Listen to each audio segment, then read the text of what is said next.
sebuah kampung, hiduplah sepasang suami istri yang bernama Ujang dan Tompang, dan seorang anak yang bernama Didan. Kegiatan sehari-hari mereka adalah bertani, sedangkan Dedak berburu dan mencari kayu rata. Didan itu anak yang rajin, cerdas, kuat, dan pandai memancing.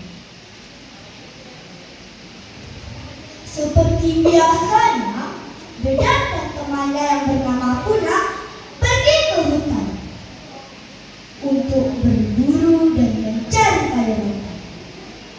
Pergilah Dedak dan Puna.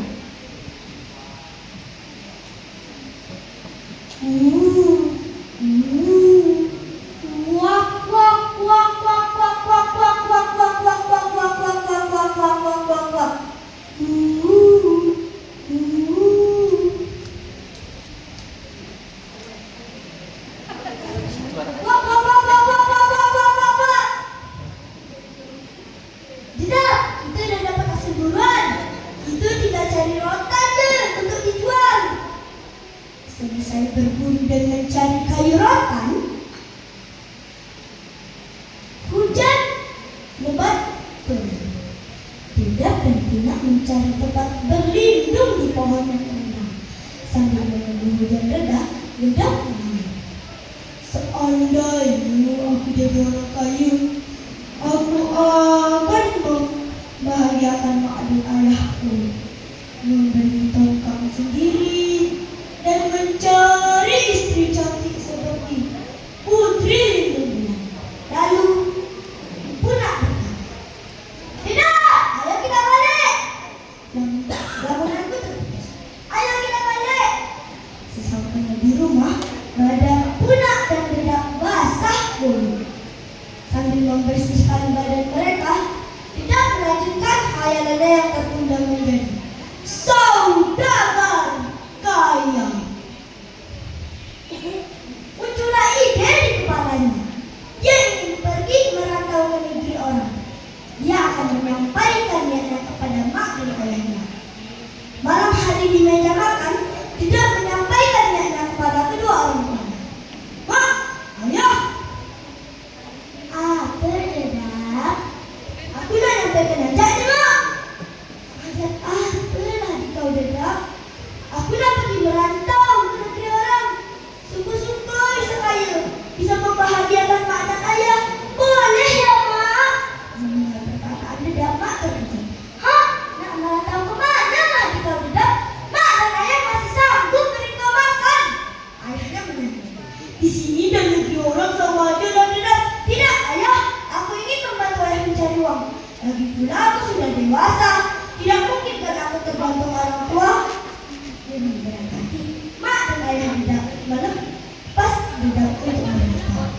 Keesokan harinya, berangkatlah Dedak menggunakan tongkang yang singgah di desa mereka untuk membeli hasil hutan dan rotan. Hanya berbekal pais, kepah, dan panggang peluang, mak melepas Dedak dan memberi pesan. "Nak, jaga dirimu baik-baik, Nak. Jangan lupakan mak dan ayah."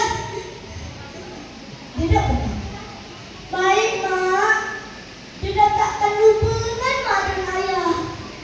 Berangkatlah Dedak menggunakan tongkang. Selama di kapal, Dedak selalu berbuat baik, ramah, melayani penumpang, dan mengambil barang. Tidak disadarinya, ada seorang saudagar kaya yang tertarik kepada kebaikannya. Dia berniat kerjakan Dedak di tokonya yang ada di bandar. Sesampainya di bandar, saudagar kaya itu menyampaikan niatnya kepada Dedak dengan perjanjian dan persyaratan. Bekerjalah Dedak di toko saudagar kaya itu. Hari demi hari, bulan demi bulan, tahun pun habis. Tidak terasa sudah 10 tahun Dedak bekerja di toko saudagar kaya itu.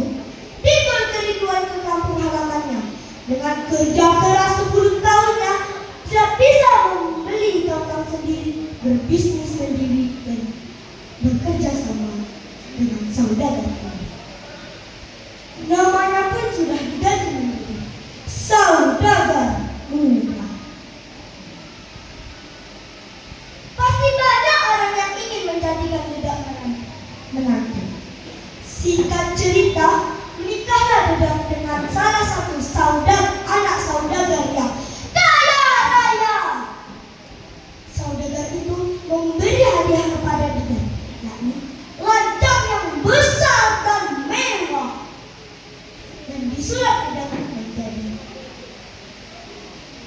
disulap tidak menjadi istana Raja Denda. Berbulan-bulan kapal itu berlayar, bersandarlah di suatu muara sungai, yakni Tanjung Sepudi. Turunlah anak buah kapal untuk menggunakan dendang ke kampung.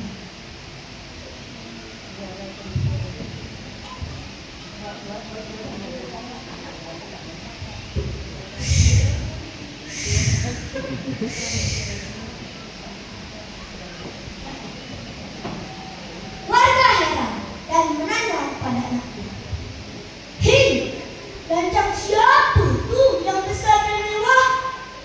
"Oh, itu lancang bos tuan kami. Dia saudagar yang kaya raya."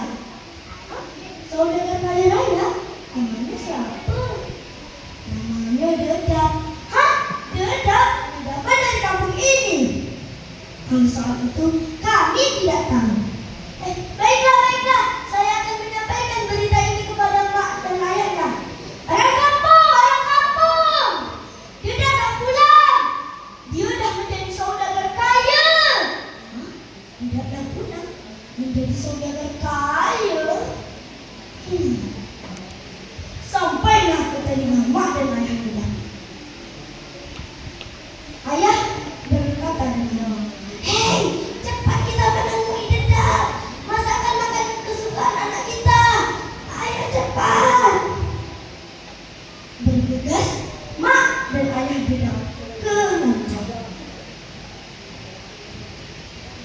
"Ayo cepat masuk, ayo."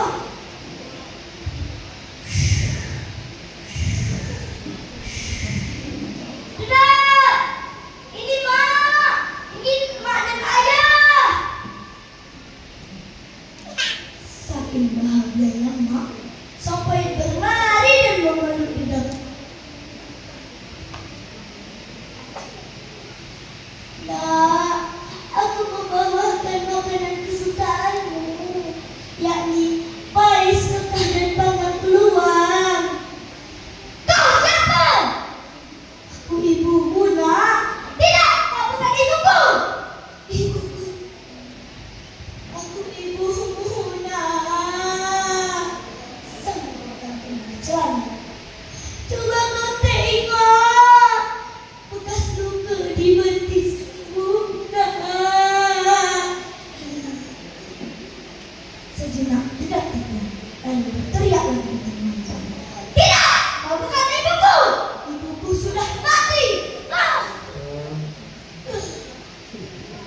Mendorong sampai di sana. Akande, memang mungkin orang tua ni Akande? Tidak, Anda. Anda kan dah tahu Akande sudah lama mati. Datanglah teman masa kecil Dedap untuk membantu maknya berdiri sambil mengucap, "Sudahlah mak, kalau memang dia tidak mau mengakui mak." Nak berkata lagi, "Tidak, ini memang makmu. Aku pula teman masa kecil." Dedap semakin marah. "Tidak, kalian semua penipu, pembohong. Aku tidak pernah berhubungan dengan kalian semua. Turun dari kapalku." Dua orang tua Dedap turun dari kapal.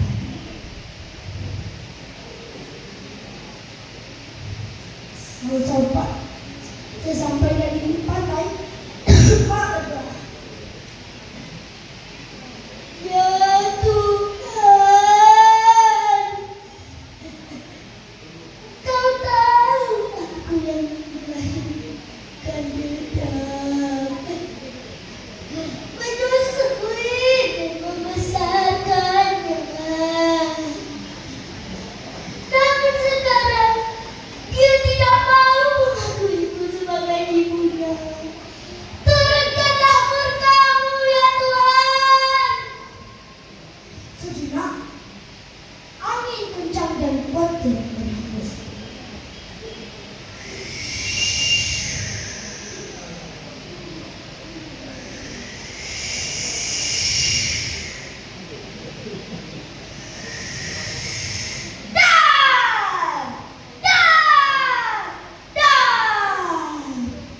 Sebelum lancang Dedak tenggelam, Dedak masih sempat teriak, "Wahai Mak, ampunkan aku, ampunkan semua kesalahan dan dosa anakku, Mak."